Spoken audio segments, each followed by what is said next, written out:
what everybody talked about were different aspects of policy. Nimesh talked about pull. Actually, I was going to use his first slide about industry kind of pointing arrows upwards, and then he actually reversed it, so I could not do that. And then you heard a lot of people talk about what NSDC should do and shouldn't do. And I actually enjoyed listening to all the presentations. And actually, I have 15 minutes, not 10, according to the program. So you heard about the skills deficit. One thing which has not come out in the whole program, in the whole thing, is that if you look at the people who employed within industry, I mean, India possibly has, and it's at the bottom end, the maximum number of people with some primary education, and has the least amount of people with some, middle and secondary education, right? So that not only is a problem of people unemployed, the people who are employed in industry, that's a big problem. So that's one fact which has not actually come out. And the whole skills initiative, the 500 million also includes around 400 million of this segment. And this is squarely resting in people who are employed. So there's no money issue, there's no sustainability issue, right?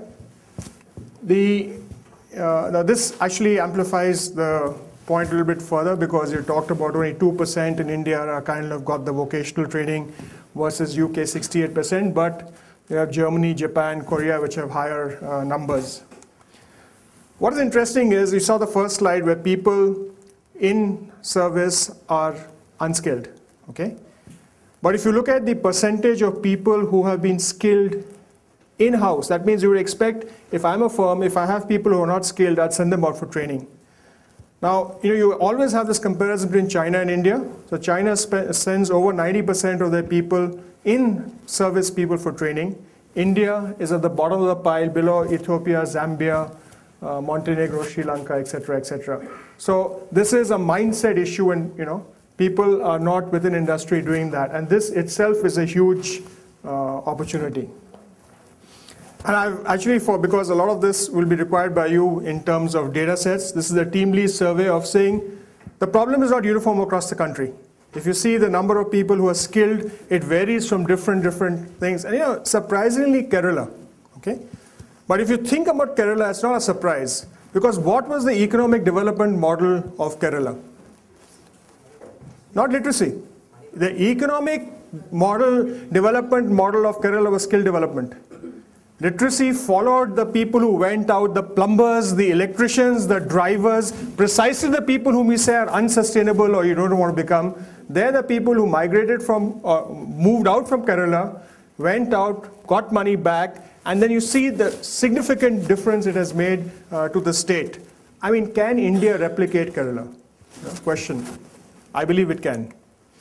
Now, this has been talked about, but I'm just saying that, we have about 4.3 million training capacity in India today. You need to move to 40 million, because that's what's going to get you 500 million in 10 years. So you've got to do 8 times. So doing things incrementally, trying to upgrade things what you're doing, is just not going to work. You've got to do different things.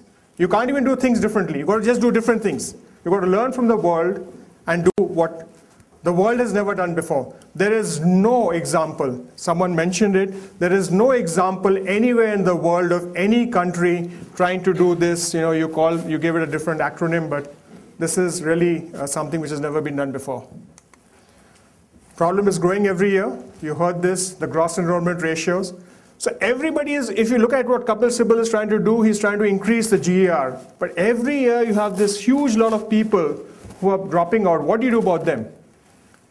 And someone said, either you have them employed or you have them destroying the social fabric. So that's the other challenge. So what did NSDC do?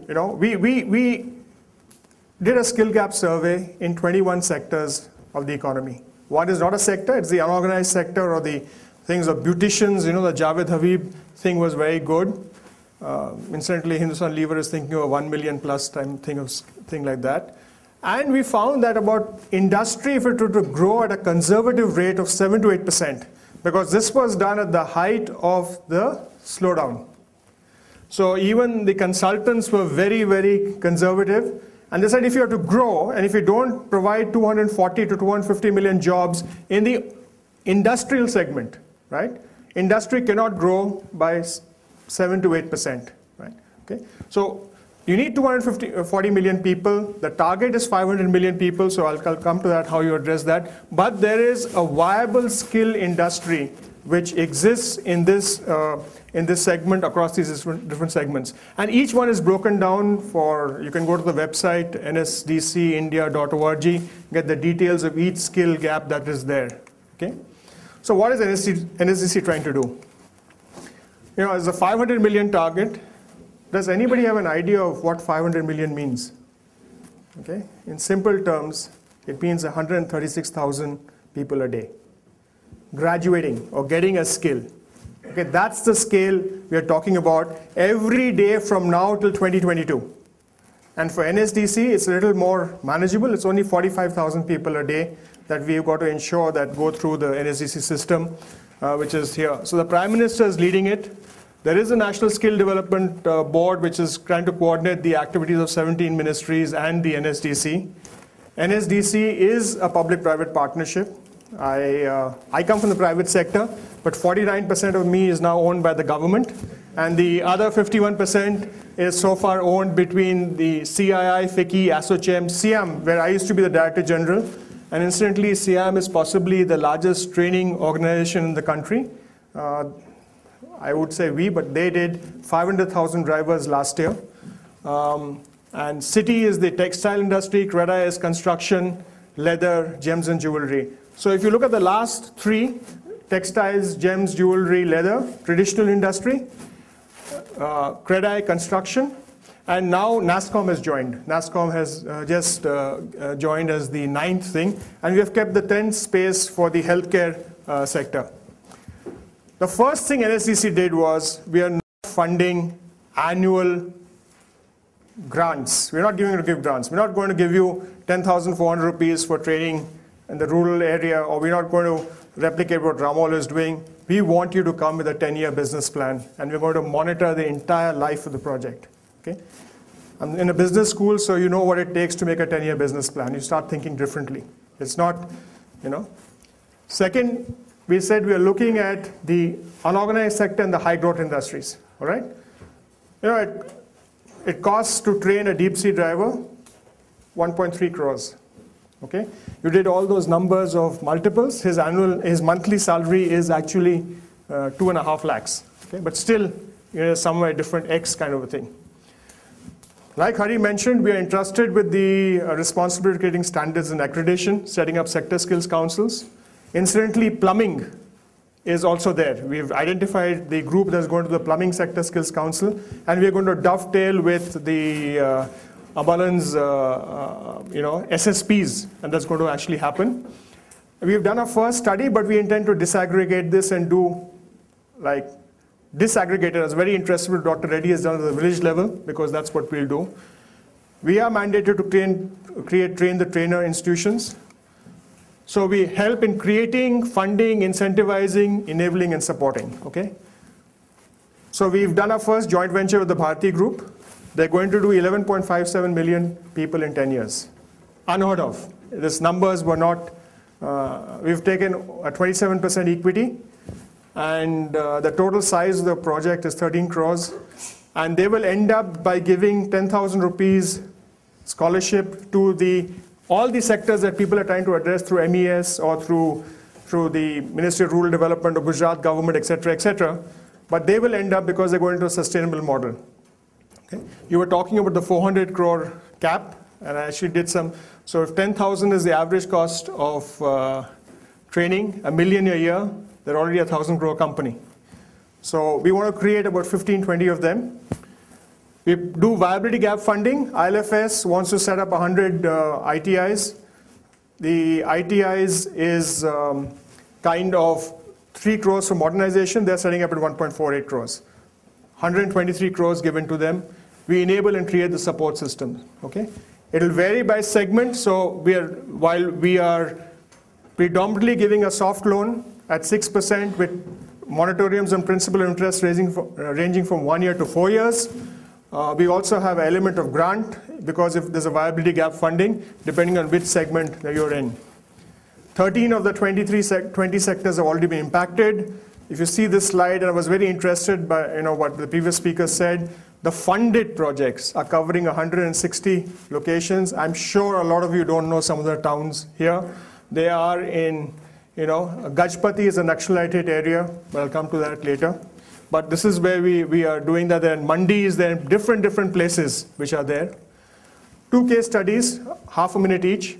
Be able, 1 million a year, 400 centers, 30 crore debt financing, hub and spoke model, tied up with corporates, didn't have automotive in their initial list of trades to cover. Tata Motors went up to them. Centers running in Dehradun, which I'm showing 2 more centers coming up in Purnia and Dausa. Well on the way to getting sustainable. This is a sustainable model, right? They're going to repay the money. Similarly, Gram Tarang, Naxalite hit area, doing SCAD-CAM, AutoCAD, CNC machines. Incidentally, the 5th center that they want to set up now held back because the machines could not be delivered in time.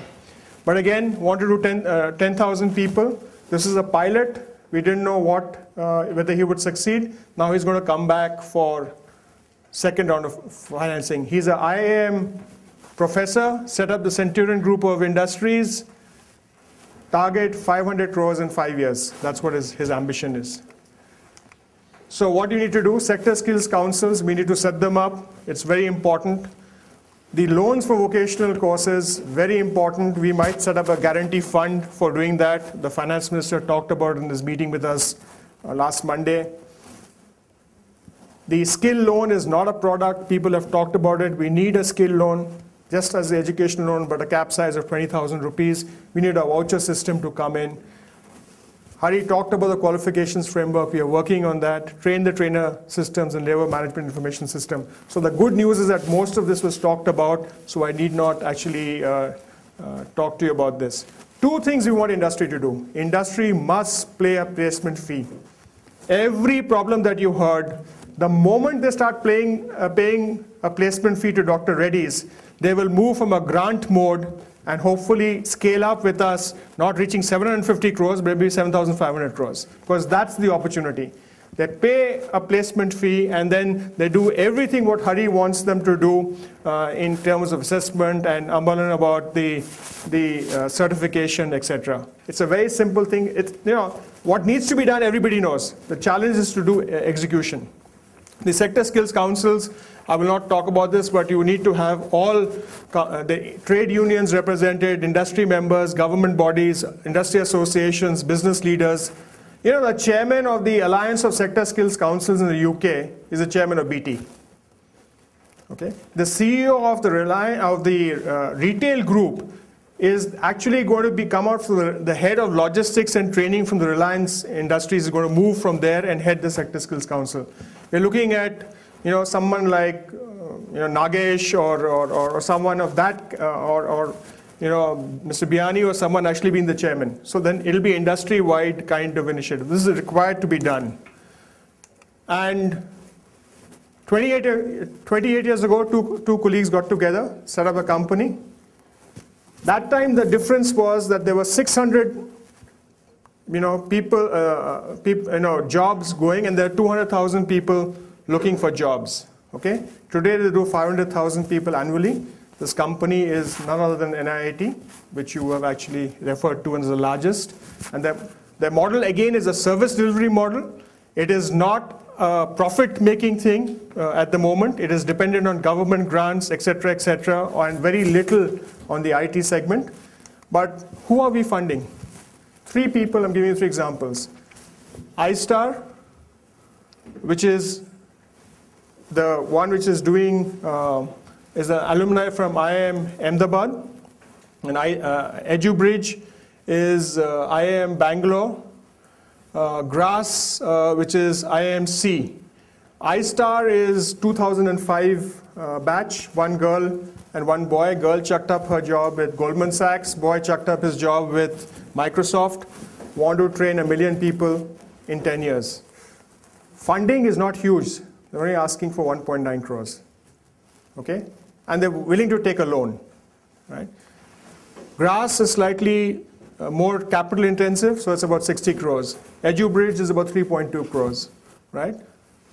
We need to develop such entrepreneurs. We are also running a business plan. I'm going to take 1 minute more. Business plan competition. You know, the National Trust for the Disabled has 900 centers across the country. And they want to move these disabled people to inclusiveness. When they came to us, we said, you know, the first thing to do about inclusiveness is to tie up a marketing company at the end. They have a marketing company.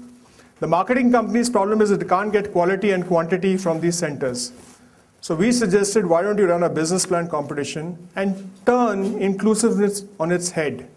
Why don't you get 30% or 40% of people who are able-bodied and non-disabled to actually come in the centers and take care of the quality and other aspects? And we've launched it. And if any of you are interested, you please contact the National Trust. It's on their website. It'll soon be on our website. They need mentors to develop business plan. They wanted us to fund 3 business plans. We said, no, we will fund all business plans that fit the NSDC model. And if collectively the National Trust model, 900 centers, fits the NSDC model, we will fund it. So, I mean, it's actually doing things differently. So we give viability gap funding through soft loans, grants, and equity. We fund capital and operating expenses, right? So if Dr. Reddy's wants to scale up immediately, but the foundation doesn't have money and says that it can raise money in 3 years, we can give you a moratorium of 4 or even 5 years to still you can do that. We don't have any objection to co-branding. We ensure a strong governance, monitoring, and evaluation mechanism, and providing industry content. Proposal requirements, sustainable. We are not going to help charity and aid. It is neither A nor C, it's in the middle, it's business. So business models is what we provide. Scale, you can't do 1,000 and solve a 500 million problem. You have to do 100,000, you've got to add 2 more zeros to what you're doing, so you need scale. You need to focus on sectors, have the industry linkage, but also you need to look at segments. What we have done, I've given you examples, just to show, we have done a turnaround. iSkill, the date we got the proposal till we gave them the check on Monday, last Monday, it was 1.5 months. Our benchmark is that we will try and better that, but in any case, not exceed 3 months, right? 500 people is what 500 institutions, organizations, individuals, or groups of people who have this vision can actually reach 300 million in 10 years. It's not difficult. I mean, we worked out the plan. That's all it takes. So if, each business school gives us 1, right? Or each 10 business schools give us 1 entrepreneur who's willing to do this, we'll solve the problem of the skill sector in India if the policy environment is there. That's all what I had to share with you. Thank you very much.